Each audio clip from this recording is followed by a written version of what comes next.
Welcome back ناظرین، bulletin کا آغاز کریں گے اور خبر دیں گے۔ وزیر اعظم شہباز شریف اپنا 2 روزہ سرکاری دورہ ترکمانستان مکمل کر کے اشخاباد سے روانہ ہو گئے ہیں۔ ترکمانستان کی کابینہ کے نائب چیئرمین اور ٹرانسپورٹ اور مواصلات کے سربراہ محمد خان نے وزیر اعظم اور پاکستانی وفد کو الوداع کیا۔ وزیر اعظم نے بین الاقوامی سال برائے امن و اعتماد، عالمی دن برائے غیر جانبداری اور ترکمانستان کی 30 سالہ مستقل غیر جانبداری کی سالگرہ کے حوالے سے اشخاباد میں منعقدہ فورم میں شرکت کی۔ اس موقع پر وزیر اعظم نے ترکیہ، ترکمانستان اور ایران کے صدور سے 2 طرفہ ملاقاتیں بھی کی۔ وزیر اعظم کی روسی صدر ولادیمیر پوٹن، صدر رجب طیب ایردوان، تاجکستان کے صدر امام علی رحمان اور کرغز صدر سادر جپاروف سے غیر رسمی ملاقاتیں ہوئیں۔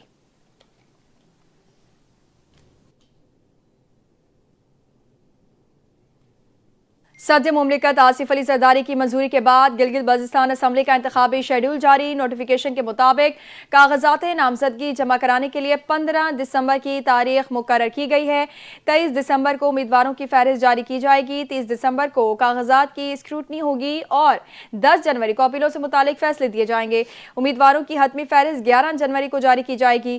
نوٹیفیکیشن کے مطابق کاغذات نامزدگی واپس لینے کے لیے 12 جنوری کی تاریخ رکھی گئی ہے، جبکہ 13 جنوری کو انتخابی نشان الاٹ کیے جائیں گے اور 24 جنوری کو گلگت بلتستان میں پولنگ ہوگی۔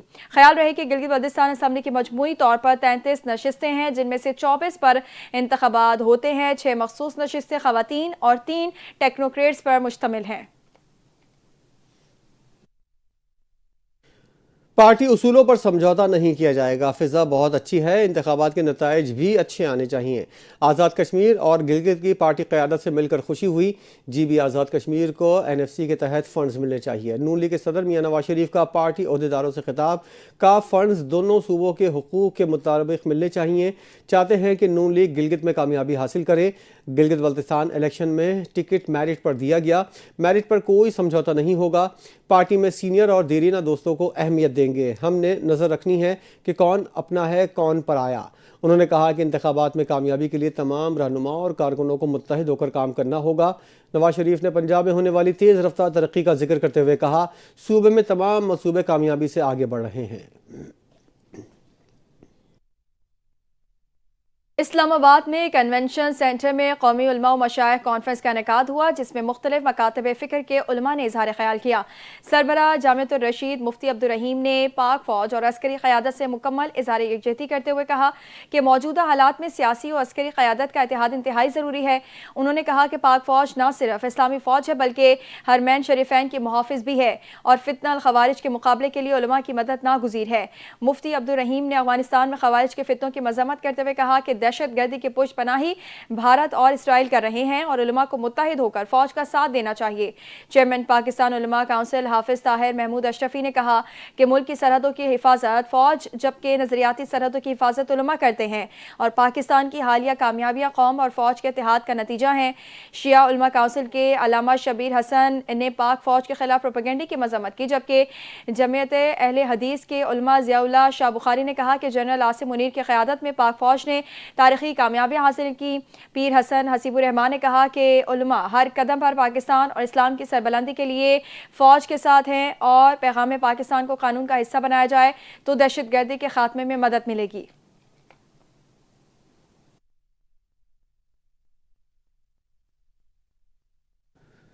فیض حمید سے متعلق فیصلہ تاریخی ہے، فوج کی تاریخ میں پہلے کبھی ایسی مثال نہیں ملتی۔ کیس میرٹ پر 15 ماہ چلا، صفائی کا پورا موقع دیا گیا، فیض حمید کو 14 سال قید کی سزا ہوئی۔ اسلام آباد میں وفاقی وزیر پارلیمانی امور طارق فضل چودھری کا نیوز کانفرنس کرتے ہوئے کہنا تھا، فیض حمید کو کیس کی پیروی کے لیے مرضی کے لیگل ٹیم فراہم کی گئی، میرٹ پر فیصلہ آئیں گے، فتح قانون کی بالادستی کی ہے، یہ کسی حکومت نہ کسی جماعت کی فتح ہے۔ فیض حمید کے غیر آئینی اقدام سے ملک سیاسی بحران سے دوچار ہوا، نواز شریف کو غیر آئینی طریقے سے نکالا گیا۔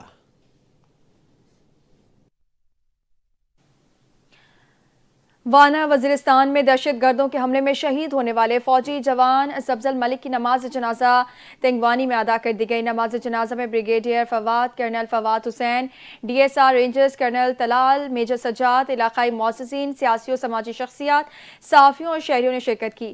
نماز جنازہ کے بعد فوجی دستے نے شہید کو سلامی پیش کی۔ Assistant commissioner Ali Raza D S P Ghulam Sarwar اور دیگر معززین نے اہل خانہ سے تعزیت کا اظہار کیا۔ فوجی افسران نے کہا کہ ملک و قوم کے لیے قربانی دینے والوں کو خراج عقیدت پیش کرتے ہیں اور شہید کا خون رائے گا نہیں جائے گا۔ شہید نے سوگواروں میں 2 بیٹیاں اور 2 بیٹے چھوڑے ہیں۔ انہیں فوجی اعزاز کے ساتھ موامی قبرستان میں سپرد خاک کیا گیا۔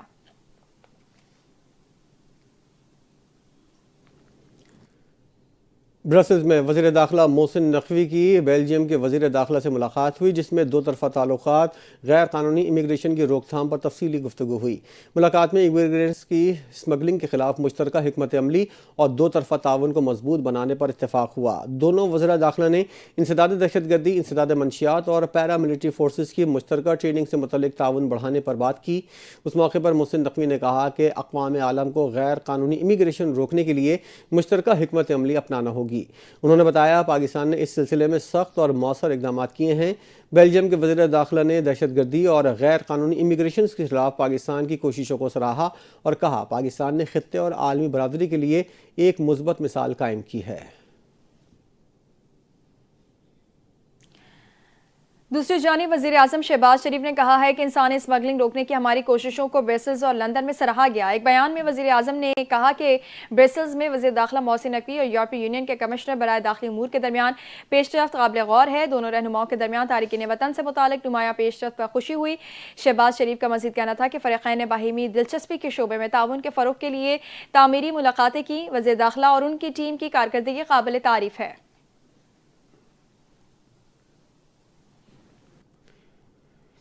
Chairman peoples party Bilawal Bhutto کا دورہ پنجاب۔ بلاول بھٹو زرداری نے party parliamentarians, ticket holders, senior صحافیوں، کاروباری شخصیات، طلبہ یونین اور وکلاء برادری سمیت مختلف شعبہ زندگی سے تعلق رکھنے والی شخصیات سے ملاقاتیں کی۔ مختلف سیاسی جماعتوں کے رہنماؤں نے بھی پیپلز پارٹی میں شمولیت کا اعلان کیا۔ ملاقات کے دوران بلاول بھٹو نے گورنر پنجاب سلیم حیدر کی صوبے میں عوامی خدمت اور پارٹی کے لیے کی گئی کوششوں کو سراہا۔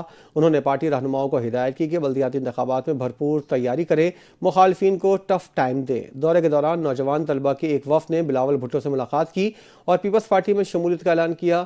طلبہ وفد کا کہنا تھا گورنر پنجاب کی قائدانہ صلاحیتوں اور پارٹی ویژن نے انہیں پیپلز پارٹی میں شامل ہونے پر قائل کیا ہے۔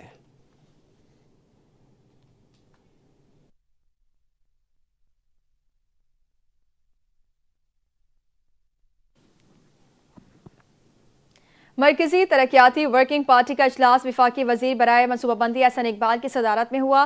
اجلاس میں قومی معیشت کے اہم شعبوں سے تعلق رکھنے والے 8 ترقیاتی منصوبے منظور کیے گئے۔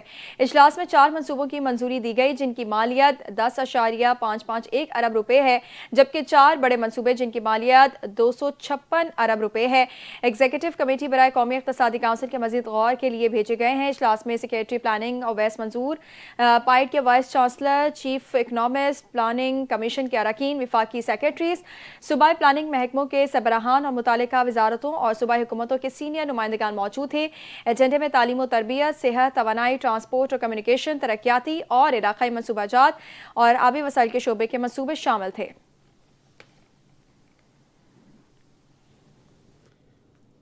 وزیر اعلیٰ پنجاب مریم نواز سے نیدرلینڈ کے سفیر نے ملاقات کی، جس میں تجارت، سرمایہ کاری، موسمیاتی تبدیلی اور عوامی روابط کے فروغ پر بات چیت ہوئی۔ وزیر اعلیٰ پنجاب نے سفیر کی نئی تعیناتی پر نئے خواہشات کا اظہار کیا اور کہا نیدرلینڈ کے سفیر کا تعارفی دورہ دونوں ممالک کے تعلقات کو مثبت سمت میں بڑھانے کی علامت ہے۔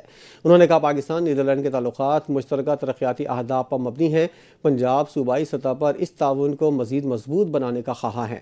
ملاقات میں اعلیٰ تعلیمی اداروں، ٹیکنیکل، واٹر مینجمنٹ، ایجوکیشن، تحقیقی سرگرمیوں میں تعاون بڑھانے پر بھی اتفاق ہوا ہے۔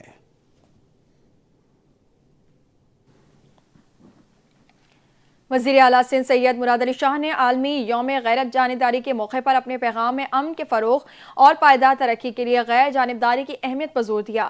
انہوں نے کہا کہ عالمی غیر جانبداری بین الاقوامی امن کے لیے بنیادی حیثیت رکھتی ہے اور دنیا کو مکالمے اور سفارتکاری کی طرف لے جاتی ہے۔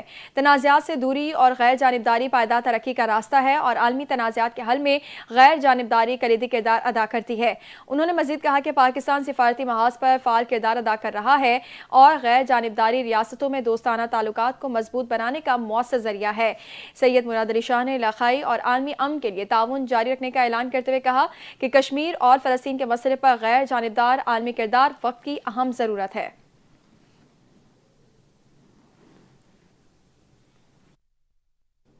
پاکستان نیوی کی 8ویں میری ٹائم سیکیورٹی ورکشاپ کی تقریب اختتام پذیر ہو گئی۔ تقریب Pakistan navy war college Lahore میں منعقد ہوئی۔ چیئرمین سینٹ یوسف رضا گیلانی تقریب کے مہمان خصوصی سے۔ تفصیل دیکھتے ہیں شہزاد حسن مرزا کی رپورٹ میں۔ Pakistan navy war college Lahore میں 8ویں میری ٹائم سیکیورٹی ورکشاپ کی اختتامی تقریب کا انعقاد کیا گیا، جس میں چیئرمین سینٹ سید یوسف رضا گیلانی مہمان خصوصی تھے۔ تقریب سے خطاب میں انہوں نے پاکستان کی بلیو اکانومی کی مکمل صلاحیتوں سے استفادہ کرنے کی ضرورت پر زور دیا اور سمندر کی اہمیت کو اجاگر کیا، جو 21ویں صدی میں خاص اہمیت رکھتے ہیں۔ مہمان خصوصی نے علاقائی میری ٹائم سیکیورٹی کے فروغ اور ملکی سمندری سرحدوں کے دفاع میں پاکستان نیوی کی خدمات کو سراہا اور قوم میں سمندروں کی اہمیت اور قومی سلامتی سے اس کے تعلق کے بارے میں آگاہی بڑھانے کی ضرورت پر زور دیا۔ انہوں نے قومی جہاز رانی اور ماہی گیری کے شعبوں کی استطاعت بڑھانے کی اہمیت اجاگر کی تاکہ ملکی معیشت اور سماجی ترقی میں بہتری آئے۔ اس سے قبل chief of the naval staff admiral Naveed Ashraf نے مہمان خصوصی کا استقبال کیا، جبکہ commandant Pakistan navy war college rear admiral Sohail Ahmed Azmi نے ورکشاپ کی سرگرمیوں کا جائزہ لیا۔ یہ maritime security workshop Pakistan navy کا سالانہ پروگرام ہے، جس کا مقصد بحری سلامتی، جیو پولیٹکس اور بحر ہند کے اسٹریٹجک تناظر کے بارے میں بہتری فہم پیدا کرنا ہے۔ اس میں پارلیمنٹ کے اراکین پالیسی سازی، بیوروکریٹس، ماہرین تعلیم، کاروباری شخصیات، مسلح افواج کے افسران اور میڈیا نمائندگان نے شرکت کی۔ شہزاد حسن مرزا، NTN نیوز، اسلام آباد۔ اہم خبر دیں گے، اسلام آباد پولیس اور FIA اہلکار بھی شارٹ ٹرم اغوا برائے تاوان میں ملوث نکلے ہیں۔ تھانہ نون پولیس نے شہری سے 2 کروڑ روپے ہتھیانے والے 3 سرکاری اہلکاروں کو گرفتار کر لیا ہے۔ اسی حوالے سے مزید تفصیلات جانتے ہیں اسلام آباد سے اپنے نمائندے محمود خان سے۔ جی محمود، بتائیے گا یہ کیا معاملہ ہے؟ جی بالکل، اسلام آباد پولیس گردی کا نشانہ بننے والے شہری نے اسلام آباد پولیس کے چند کرپٹ اہلکاروں پر سنگین الزامات لگا دیے ہیں اور متاثرہ شہری محمد جمال کا کہنا ہے کہ مجھے F9 پارک کے پاس سے 7 دسمبر کو رات 8 بجے سادہ کپڑوں میں ملبوس پولیس کے چند اہلکاروں نے اپنے آپ کو CIA کا اہلکار ظاہر کرتے ہوئے مجھے حراست میں لیا اور ان پولیس ملازمین کے ہمراہ ایک ڈکیت بھی ساتھ تھا اور میری تلاشی لی گئی۔ میری جیب سے 60,000 روپے ATM کارڈ، شناختی کارڈ نکال لیے گئے اور موبائل فون اور گاڑی کی چابی بھی لے لی گئی اور رولیکس گاڑی بھی میرے ہاتھ سے اتار لی۔ جبکہ دوسری جانب انہوں نے مزید کہا ہے کہ میری آنکھوں پر پٹی باندھ کر نامعلوم مقام پر مجھے لے گئے اور جہاں پر مجھے تشدد کا نشانہ بنایا گیا اور مجھے حبس بجا میں رکھا گیا اور تفتیش کرتے رہے۔ جبکہ کوئی جرم ثابت نہ ہوا تو آدھی رات کو مجھے تھانہ مرگلہ منتقل کیا گیا۔ اگلے روز شام 4 بجے کے قریب SHO آئے اور جن کے سامنے مجھے پیش کیا گیا، جنہوں نے سارا واقعہ سنایا۔ SHO نے میری بات سنی اور کچھ دیر بعد وہ اٹھ کر چلے گئے۔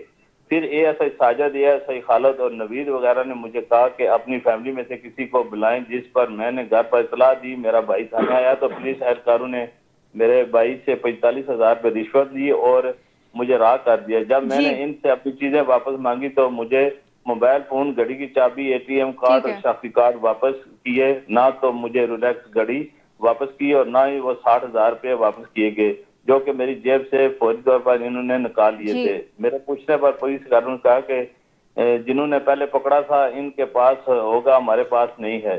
اسی حوالے سے اگر مزید بات کی جائے تو پولیس کے کئی اہلکاروں کے ساتھ بھی اس طرح مزید واقع ہو چکے ہیں۔ پولیس جو ہے وہ ہیڈ کانسٹیبل عمران شفیق کے ساتھ اس ڈکیت کی ویڈیو موجود ہیں۔ عمران شفیق کے ساتھ جس شخص نے میری جی ٹھیک ہے، بہت شکریہ محمود تفصیلات سے آگاہ کرنے کے لیے۔ سری لنکا سیلاب متاثرین کے لیے NDMA کی تیسری امدادی کھیپ کولمبو پہنچ گئی۔ حکومت پاکستان کی جانب سے سری لنکن سیلاب متاثرین کے لیے کارروائیاں مسلسل جاری ہیں۔ NDMA کی جانب سے 12 ٹن امدادی سامان پر مشتمل تیسری کھیپ کولمبو میں سری لنکن حکام نے باضابطہ طور پر وصول کی۔ سامان میں مچھردانیاں، بیڈ شیٹ، ٹینٹ، ترپالیں شامل ہیں، جنہیں متاثرہ علاقوں میں فوری ریلیف کے طور پر تقسیم کیا جائے گا۔ حکومت NDMA کے تعاون سے اپنے برادر ملک سری لنکا کی امدادی سرگرمیاں جاری رکھے ہوئے ہے۔ پاکستانی حکام کا کہنا ہے مشکل کی اس گھڑی میں پاکستان اور پوری قوم اپنے سری لنکن بھائیوں کے ساتھ کھڑی ہے اور ہر ممکن مدد فراہم کرتی رہے گی۔ سندھ اسمبلی میں ای چالان کی گونج، وزیر داخلہ نے خصوصی کمیٹی کا اعلان کر دیا۔ اسمبلی عمارت کی تزئین و آرائش سے خواتین کا حصہ محروم، اظہر پیچو کی شکایت۔ اسپیکر اویس قادر شاہ نے